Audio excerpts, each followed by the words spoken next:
এই গ্রামে ইতিহাস ঐতিহ্য যেমন আজও প্রবহমান। পিছনে যে শত বছরের পুরাতন ভবন প্রমাণ করে যে এই দেশটা আসলেই ছবির মতো একটা গ্রাম, যে গ্রামের ইতিহাস ঐতিহ্য আজও বিরাজমান।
যতদূর হাঁটছি গ্রামটা খুব ভালো লাগে, কারণ গ্রামটা শীতল ছায়া ঢাকা। মানে লোক সংখ্যা খুবই কম চোখে পড়ে, দু একজন করে বের হয়। আর দু একটা মাঝে মধ্যে গ্রামের ভিতরে যে সরু রাস্তা, সেই রাস্তা দিয়ে দু একটা বাইক কিংবা রিক্সা চলে। সব মিলিয়ে আজকে এই গ্রামটা ঘুরতে ঘুরতে খুবই ভালো লাগলো। আমরা ক্ষুধার্ত, কিছুক্ষণ পর আবার আমরা কিছু নাস্তা টাস্তা খেয়ে পরে ফিরে যাব। আজকে কোনো কাজ না থাকায় আমরা এই ব্লগটার জন্য এই গ্রামটাকেই বেছে নিলাম।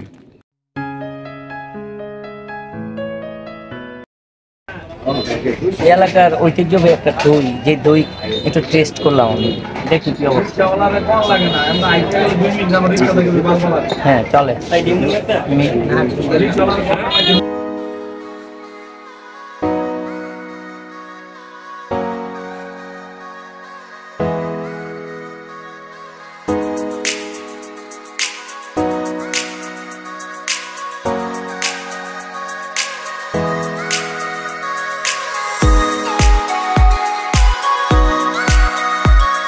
অসাধারণ সুন্দর একটা গ্রাম, যেখানে মানে পরিবেশের ভারসাম্যের জন্য যত গাছ দরকার সব গাছ এই গ্রামে আছে। এই গ্রামে আছে অনেক পাখির ডাক, যে পাখির কিচিরমিচির শব্দ সত্যি পরিবেশকে মুখরিত করে তোলে। আছে অসংখ্য ফল ফলালির গাছ, আছে অনেক পরিবেশের ভারসাম্য রক্ষা করার মতো অনেক কিছু। এর মতো এই গ্রামটার মানুষের অর্থনৈতিক আয় হচ্ছে কৃষি সমৃদ্ধ এই এলাকা। কৃষি সমৃদ্ধ বলতে গেলে এখানে তারা ফল, সব শাকসবজি সবচেয়ে বেশি এবং মাছের চাষ করে তাদের জীবনযাপন করে থাকে। সবুজে সবুজ।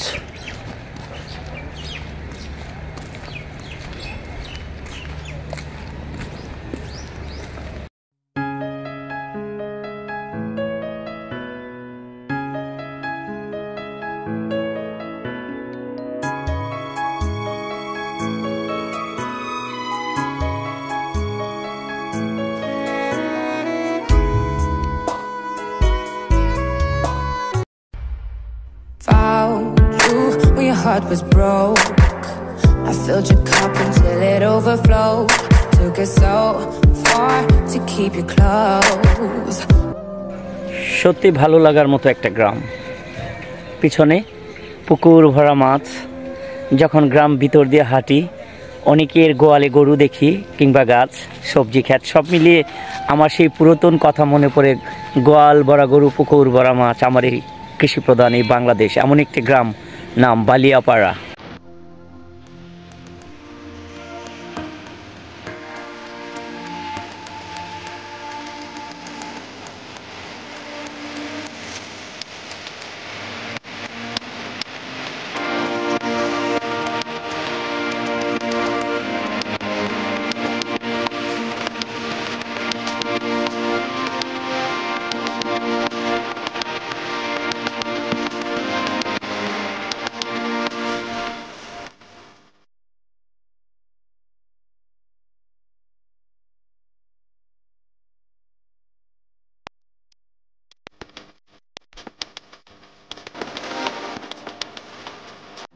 আজকাল গ্রামে অনেক আধুনিকতার ছোঁয়া লেগেছে, রাস্তাঘাট পাকা হয়েছে, বিদ্যুৎ হয়েছে, ইভেন সকল ব্রডব্যান্ড ইন্টারনেট লাইন পর্যন্ত কিন্তু অজপাড়াগাঁয়ে এখন পাওয়া যায়।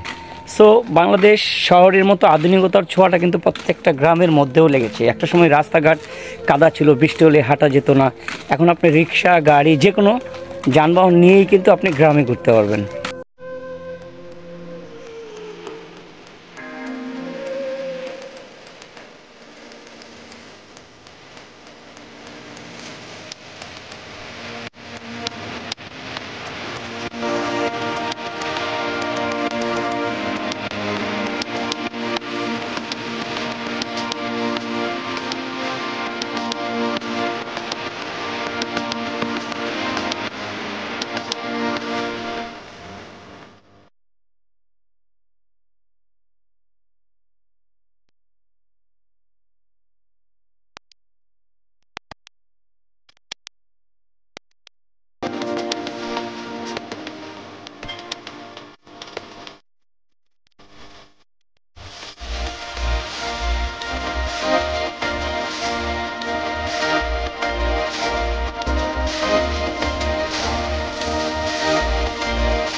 গ্রামে যতই হাঁটছি ক্লান্তিটা অত অনুভব করছি না, কিন্তু প্রকৃতিটাকে খুব অনুভব করছি সুন্দর করে। সবুজে অরণ্য, সবুজ আর সবুজ, গ্রামে পাখির কিচিরমিচির। আসলে ব্যস্ততম শহরের মধ্যে যখন মানুষ থাকে তখন এই নির্যাস, এই সুবাসটা কিন্তু সকলে পায় না যারা গ্রামে থাকে। গ্রামে সকালবেলা সেই সাদা বগের বেলা উড়ে যাচ্ছে, পাখিরা কিচিরমিচির করছে।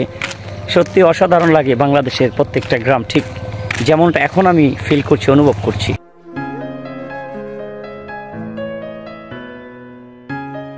মানুষের একটা ভালো বৈশিষ্ট্য সবসময় চোখে পড়ার মতো, সেটা হচ্ছে তারা কিন্তু পায়ে হাঁটাটা পছন্দ করে। আমি মনে করি প্রত্যেকটা মানুষের শর্ট সময়ের যে রাস্তাগুলো আছে, এই রাস্তাগুলো আসলে পায়ে হেঁটেই যাওয়া উচিত। তাহলে তার ফিজিক্যালি এক্সারসাইজটা হয়ে যায়, স্বাস্থ্যের জন্য অনেকটা ভালো হয়।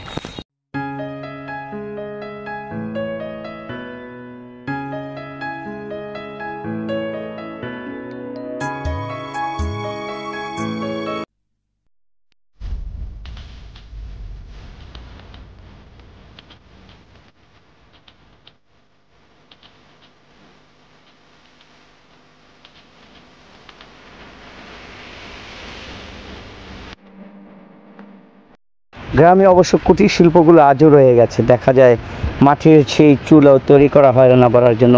এই গ্রামে এসে একটা অসাধারণ দৃশ্য চোখে পড়লো। মাটির চুলা আজও গ্রাম বাংলার অবহমান ভূমিকায় মাটির চুলা অনেক ভূমিকা পালন করে।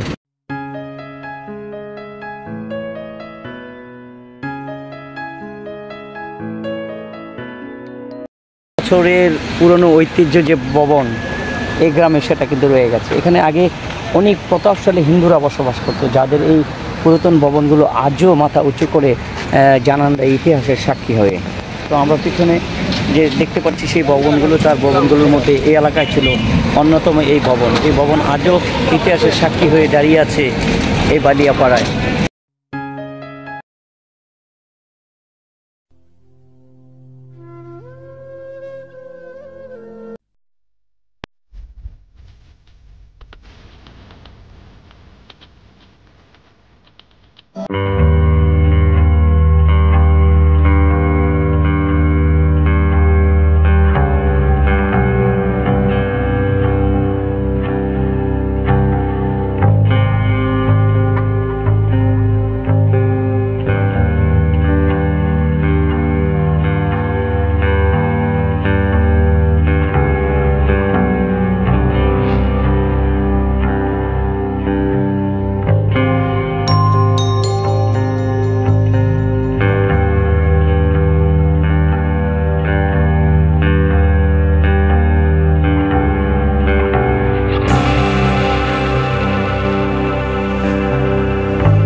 সুন্দর গ্রাম আজকে ঘুরে আসলাম আমার ব্লগটা। যদি এই গ্রামটা এতটুকু ভালো লাগে তো তোমরা একটা কমেন্টস করে জানিও, আর তোমাদের গ্রামটা কেমন সেটাও জানিও। তো ভালো থাকা হয় যেন। আল্লাহ হাফেজ।